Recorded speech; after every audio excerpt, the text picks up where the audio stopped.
Добрый день, уважаемые абитуриенты. Меня зовут Измаилов Рамиль Наилевич. Я руководитель магистерской программы физико-математическое образование, кандидат физико-математических наук, доцент кафедры прикладной физики и нанотехнологий.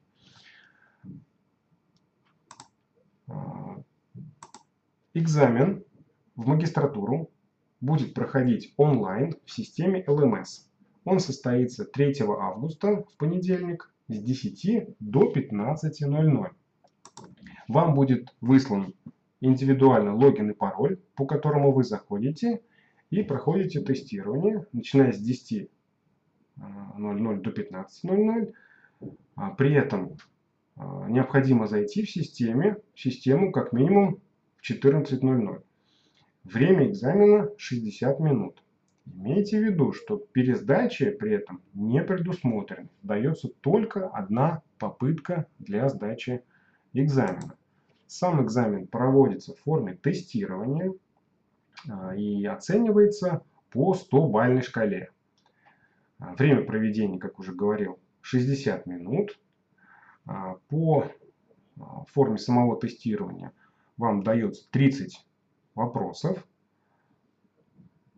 где только один правильный ответ.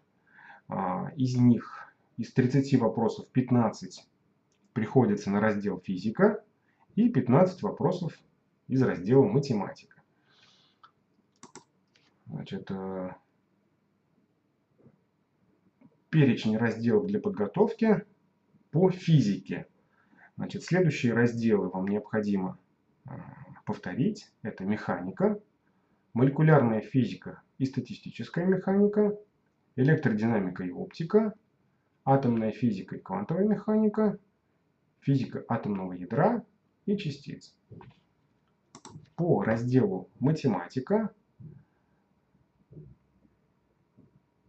необходимо повторить разделы алгебра и аналитическая геометрия, математический анализ, дифференциальные уравнения, комплексный анализ.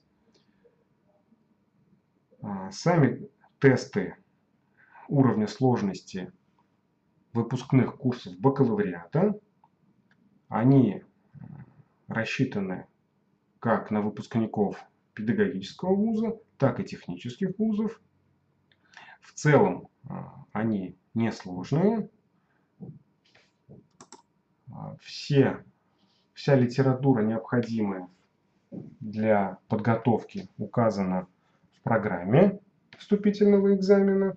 Также приведены примерные задания и примерный уровень сложности, который будет на вступительных экзаменах.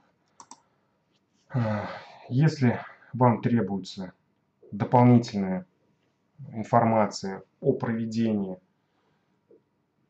экзамена, вы можете обратиться по указанному телефону, СМС, WhatsApp, либо звонками, а также на электронную почту, указанную на слайде.